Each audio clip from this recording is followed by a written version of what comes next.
Daily Words of God. The 6 junctures in a human life. In the course of one's life, every person arrives at a series of critical junctures.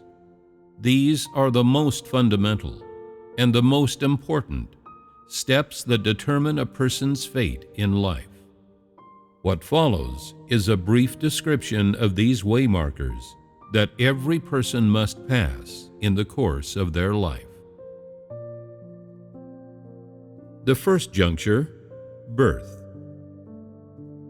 Where a person is born, what family they are born into, one's gender, appearance, and time of birth.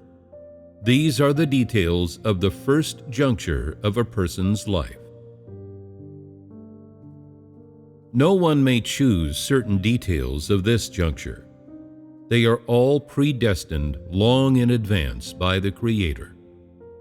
They are not influenced by the external environment in any way, and no man-made factors can change these facts, which are predetermined by the Creator.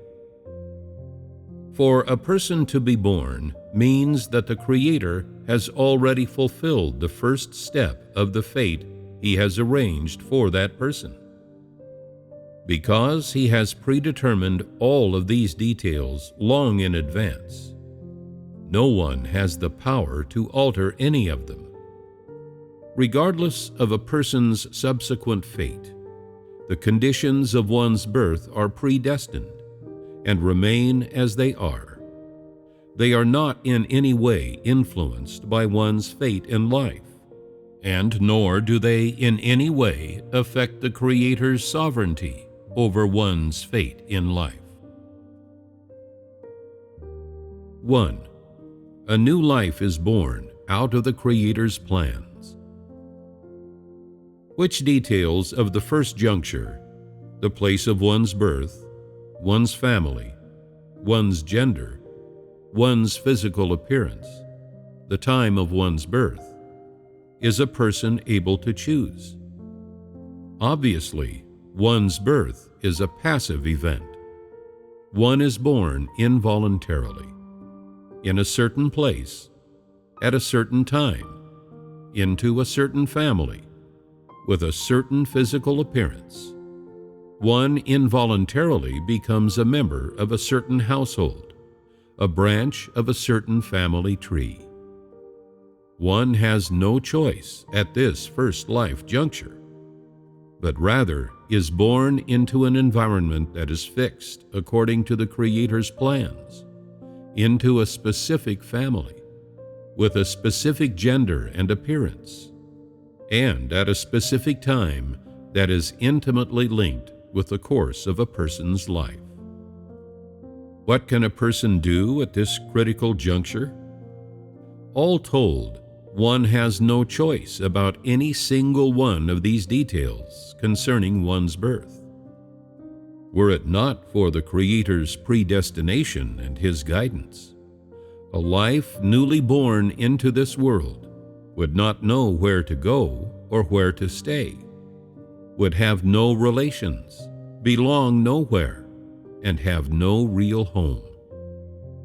But because of the Creator's meticulous arrangements, this new life has a place to stay, parents, a place it belongs, and relatives, and hence that life sets out on the course of its journey. Throughout this process, the materialization of this new life is determined by the Creator's plans, and everything it will come to possess is bestowed upon it by the Creator. From a free-floating body with nothing to its name, it gradually becomes a flesh and blood, visible, tangible human being, one of God's creations, who thinks, breathes, and senses warm and cold, who can participate in all the usual activities of a created being in the material world, and who will undergo all the things a created human being must experience in life. The predetermination of a person's birth by the Creator means that He will bestow upon that person all things necessary for survival. And likewise, the fact that a person is born means they will receive all things necessary for survival from the Creator. And from that point on, they will live in another form, provided for by the Creator and subject to the Creator's sovereignty.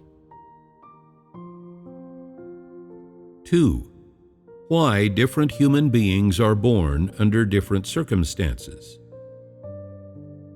People often like to imagine that if they were reborn, it would be into an illustrious family. If they were women, they would look like Snow White and be loved by everybody. And if they were men, they would be Prince Charming, wanting for nothing, with the whole world at their beck and call.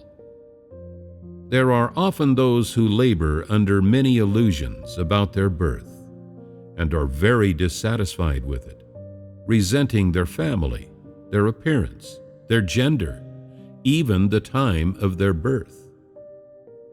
Yet people never understand why they are born into a particular family, or why they look a certain way.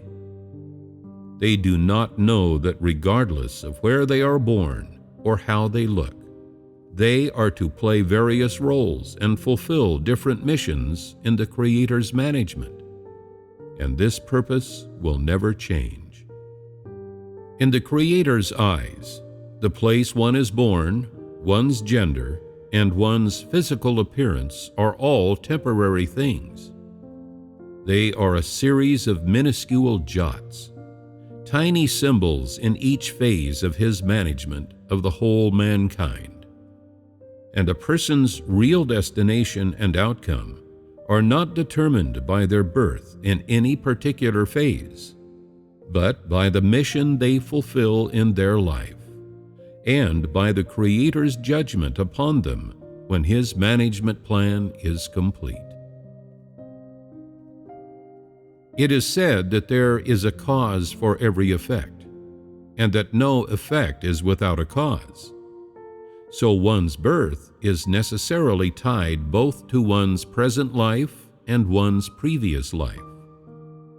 If a person's death ends their current term of life, then a person's birth is the beginning of a fresh cycle. If an old cycle represents a person's previous life, then the new cycle is naturally their present life. Since one's birth is connected to one's past life as well as one's present life, it follows that the location, family, gender, appearance, and other such factors that are associated with one's birth are all necessarily related to one's past and present lives. This means that the factors of a person's birth are not only influenced by one's previous life, but are determined by one's destiny in the present life, which accounts for the variety of different circumstances into which people are born. Some are born into poor families, others into rich families. Some are of common stock, while others have illustrious lineages. Some are born in the south, others in the north. Some are born in the desert, others in verdant lands. Some people's births are accompanied by cheers, laughter, and celebrations. Others bring tears, calamity, and woe. Some are born to be treasured, others to be cast aside like weeds. Some are born with fine features, others with crooked ones. Some are lovely to look upon, others are ugly. Some are born at midnight, others beneath the blaze of the noonday sun.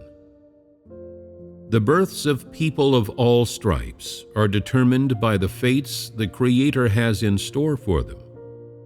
Their births determine their fates in their present lives, as well as the roles they will play and the missions they will fulfill. All this is subject to the Creator's sovereignty, predestined by Him. No one can escape their predestined lot. No one can change their birth, and no one can choose their fate.